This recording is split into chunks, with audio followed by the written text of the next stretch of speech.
Lo que voy a decir ahora rompe con la comodidad de lo visible.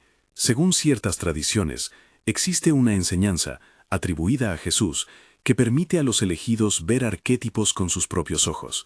Si pudiéramos mirar más allá del filtro habitual, muchas de las ataduras que hoy nos someten perderían su fuerza. Hoy voy a explicar cómo empezar ese camino, qué le ocurre al ojo y al cerebro, y qué prácticas de percepción han mostrado testigos a lo largo del tiempo. No prometo certezas absolutas, ofrezco una posibilidad: entrenar la mirada para descubrir lo que normalmente permanece oculto. Si esta idea resuena con ustedes, escriban en los comentarios "me comprometo a ver" y quédense hasta el final. Explicaré también límites, responsabilidades y por qué esta visión no es un arma, sino un don que exige prudencia. Para comenzar, necesitamos poner una base histórica clara. Cuando hablo de enseñanzas atribuidas a Jesús que ayudan a ver lo invisible, no afirmo que esos contenidos formen parte del canon bíblico oficial. Existen textos gnósticos, como el conocido como Evangelio de María, texto no canónico, y otros escritos extracanónicos que, según algunas comunidades, conservan memorias o interpretaciones alternativas de ciertas enseñanzas. Desde la perspectiva académica y eclesiástica, estos textos no son partes del Nuevo Testamento. Desde la perspectiva de comunidades gnósticas y de algunos buscadores, contienen tradiciones que fueron marginadas o reinterpretadas. Esa tensión histórica es real y merece ser mencionada. Cuando traigo estas fuentes, lo hago señalando su carácter no canónico y como parte de un diálogo más amplio sobre la experiencia espiritual. Dicho esto, la tesis que sostendremos no se apoya solo en afirmaciones literarias, parte de una observación práctica muy simple. La invisibilidad de ciertos patrones o entidades ha sido en muchas narrativas el principal recurso de su influencia. No ser visto equivale a poder operar sin contrapeso. Ver rompe esa condición. Pero, ¿por qué la mayoría no ve? La respuesta está en el ojo y en la manera en que el cerebro filtra la información. Fisiológicamente, nuestro sistema visual se organiza en dos modos básicos: la visión central y la visión periférica.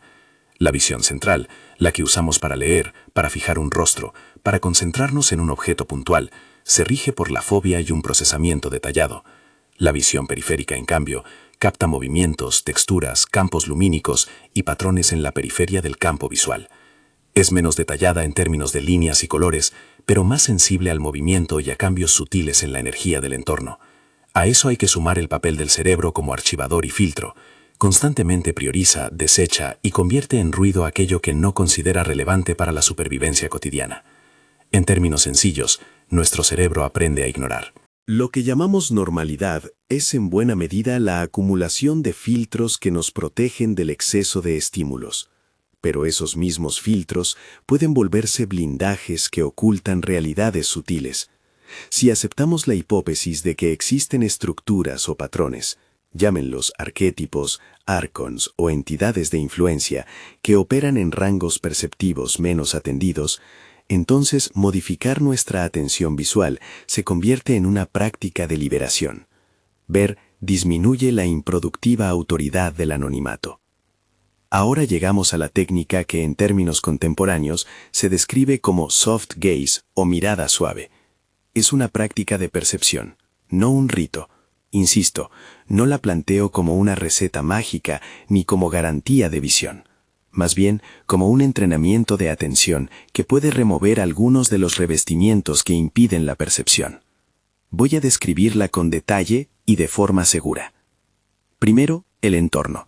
Busquen un lugar tranquilo, sin luces directas y con una iluminación suave y difusa. La luz ideal es la que no produce sombras duras. Una lámpara con pantalla, luz natural de un día nublado o una vela protegida de corrientes. Eviten la oscuridad total y las luces intensas que obligan al cierre pupilar. La postura es relajada pero erguida, hombros sueltos, espalda recta, cuello libre. No acostados, porque el sueño confunde la percepción. No tensos, porque la tensión condiciona el filtro. Segundo, la mirada. Relajen los ojos, no fijen de manera intensa un punto. Tampoco dejen que la mirada divague sin objetivo.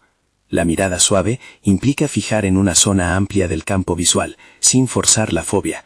Imaginen una pantalla amplia delante de ustedes y observen su superficie con las puntas de la atención, no con el puntero. Mantengan la cabeza estable y permitan que la periferia haga su trabajo. La respiración acompaña. Inhalaciones y exhalaciones largas, pero naturales. La respiración ancla la calma. Tercero, el tiempo. Los testimonios y las prácticas contemporáneas sugieren sesiones de entre 7 y 15 minutos diarios, durante un periodo inicial de 3 a 7 días, para notar cambios en la sensibilidad perceptiva. Algunos practicantes amplían a 21 días de trabajo para consolidar un hábito, pero esto es variable. No se trata de forzar una experiencia, se trata de acostumbrar al sistema nervioso a prestar atención a un rango diferente de estímulos. Si notan mareo o ansiedad, corten la práctica y vuelvan otro día. No hay ninguna obligación de continuar si la experiencia resulta incómoda. Cuarto, la actitud. La práctica no busca confrontación ni agresividad. Observen sin juzgar, como quien toma notas. Registren en un cuaderno lo que notan: tiempo, lugar, hora, luz, sensaciones corporales, imágenes y emociones asociadas. Esa bitácora servirá para discernir patrones y evitar interpretaciones apresuradas. La humildad es clave. Esta no es una práctica para exhibición, ni para demostrar supuestos dones. Es una disciplina de percepción y testimonio. ¿Qué podría aparecer en esa periferia cuando la práctica comienza a afinarse? Aquí entro en el terreno de las descripciones tipo: no presento estos relatos como hechos universales, sino como reportes de testigos que han intentado entrenar la mirada. Estas imágenes suelen aparecer como presencia, no como una figura completamente definida al modo humano. Brumas con volumen, pliegues en la luz, movimientos en el borde de la visión que no tienen cuerpo convencional. Algunos ven patrones geométricos que vibran como membranas, otros perciben figuras que recuerdan a máscaras o estructuras arquitectónicas que se superponen al espacio físico. Las descripciones varían. Hay quienes hablan de sombras con cinturas o nodos de energía. Hay quienes mencionan ojos o miradas que no coinciden con rostros humanos. En ocasiones se percibe una sensación de presión o de estar siendo observado desde zonas que no coinciden con la mirada frontal. Es frecuente también que, al dirigir una leve atención hacia estas formas, los patrones se modifiquen, retroceden, se fragmentan o se vuelven menos definidos. Eso ha sido interpretado por algunos practicantes como una reacción de la entidad a ser percibida. Nuevamente, no se trata de validar una interpretación metafísica específica, sino de anotar que la visibilidad suele acompañarse de cambios en la dinámica perceptiva. Para ilustrar esto con ejemplos concretos, siempre preservando anonimato real y evitando hacer pasar ficción por hecho, puedo ofrecer relatos tipo que reúnen rasgos comunes de distintos testimonios. Lucía, de mediana edad, empezó a practicar en su apartamento. Al cabo de 4 días, notó en la periferia de su cocina una textura como niebla que adoptaba formas breves cuando ella miraba hacia la ventana. No experimentó miedo, describió una curiosidad concentrada y una subsecuente sensación de alivio, como si algo dejara de pasar inadvertido. Mateo, que trabaja en transporte público, relató que en estaciones concurridas su periferia comenzó a registrar ondas que se movían contrarias al flujo humano, afectando su ánimo. Antes de percibirlas, no entendía por qué sentía agotamiento. Después, al notar esa pauta, pudo retirarse y descansar, reduciendo la sensación de drenaje. Sara, que participa en un grupo de estudio espiritual, observó figuras geométricas que, al ser notadas por varios miembros del grupo, dejaron de ser una presencia individual para convertirse en un patrón socialmente registrado. La observación compartida transformó la experiencia y le quitó anonimato al fenómeno. Estos relatos tienen 2 enseñanzas esenciales. La primera, la percepción modifica la relación de influencia. Ver es, en sentido práctico, privar al patrón de operar sin contrapeso. La segunda, la observación compartida cambia la naturaleza del fenómeno, porque la realidad social actúa como amplificador o atenuador de lo invisible. ¿Cómo se aplica esto en la vida diaria? Primero, detectando en el hogar.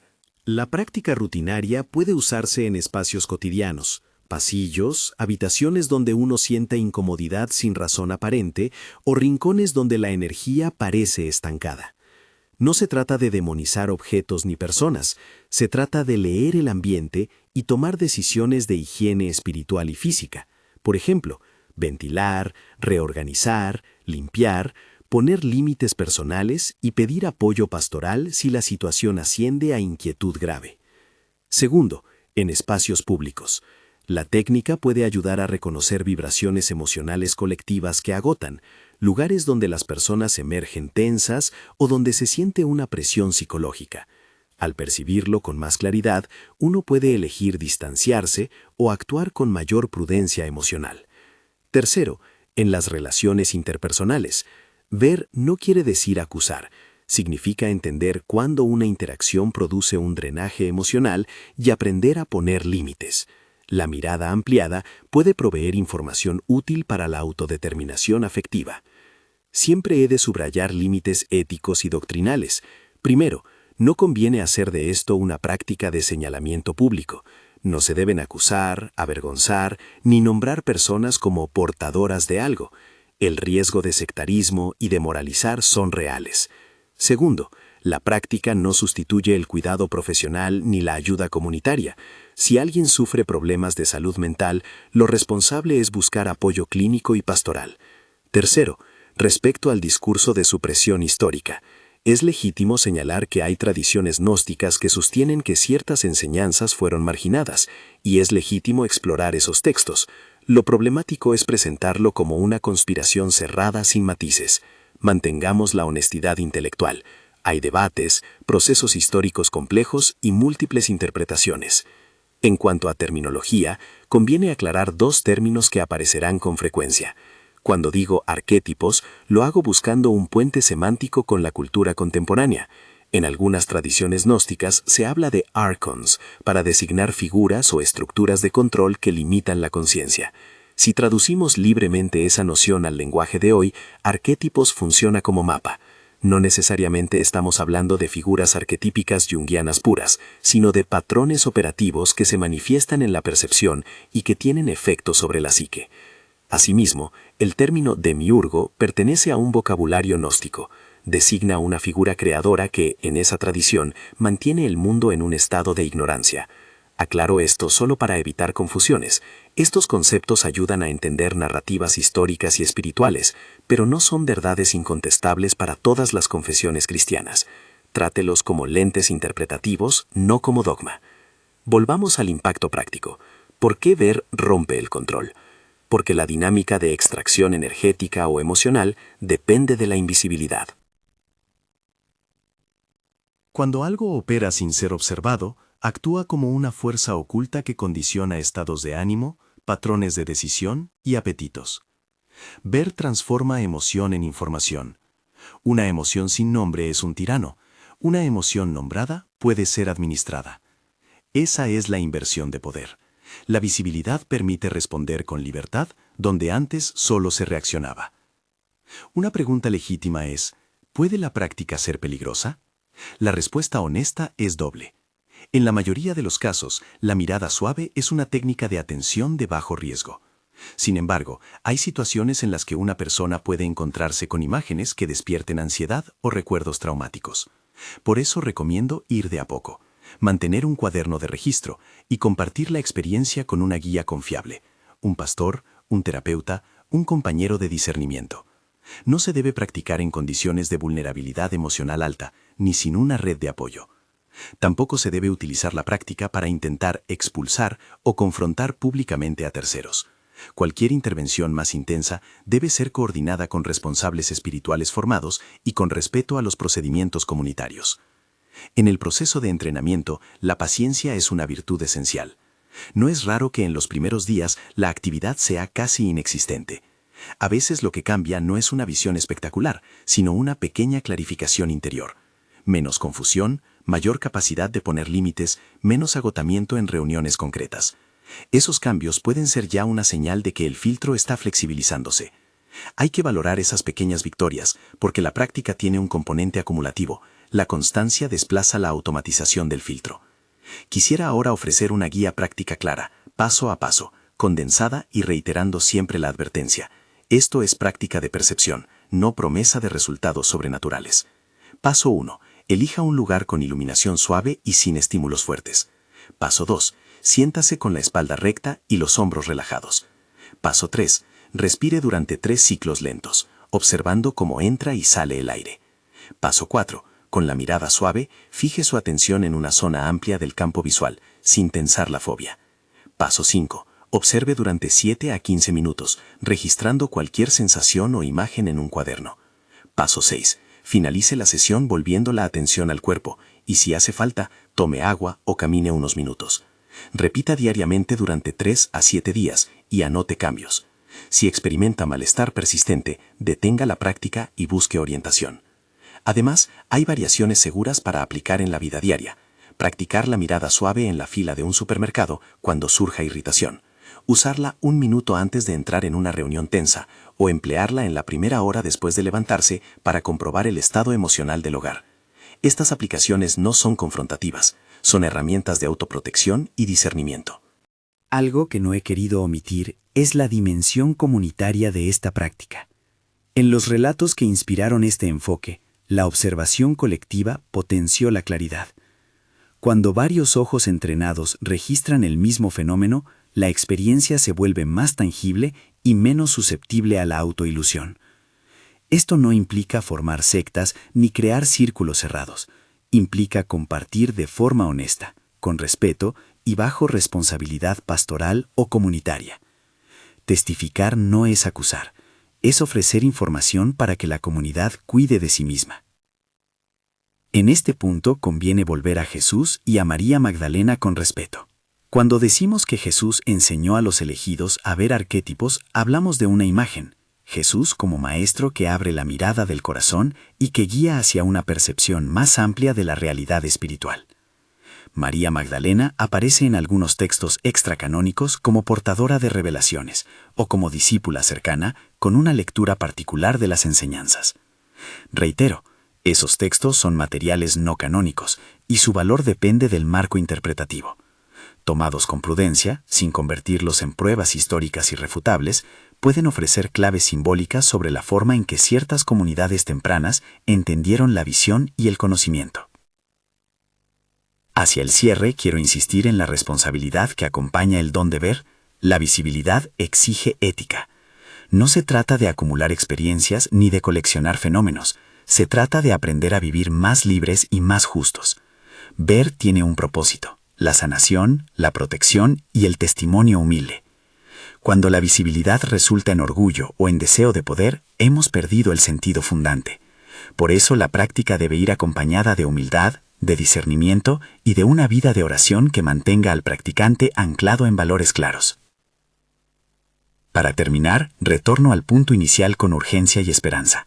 La posibilidad de ver arquetipos con nuestros propios ojos, tal como sugiere el título, no es una herramienta de dominación, sino una invitación a recuperar autonomía espiritual. Ver puede transformar el miedo en conciencia, la confusión en información y la manipulación en decisión. Hoy les he dado una explicación de por qué la mayoría no ve, una técnica práctica para comenzar a entrenar la mirada, relatos tipo de lo que puede aparecer y aplicaciones éticas para el día a día. También les he ofrecido advertencias doctrinales e históricas. El uso de textos no canónicos debe ser manejado con claridad y responsabilidad. Las afirmaciones sobre supresión histórica deben presentarse como alegaciones y sujetas a debate. Si sienten que este tema merece seguimiento y quieren aprender técnicas complementarias de protección y discernimiento responsables, suscríbanse y activen las notificaciones. En las próximas entregas profundizaremos en protocolos de contención, en discernimiento comunitario y en lecturas críticas de las fuentes gnósticas, siempre con responsabilidad pastoral. Les invito a asumir este camino con respeto, con modestia y con valentía. Ver es una responsabilidad. Que la vista nos lleve a la libertad y no al orgullo. Que la paz que trasciende la visión les acompañe.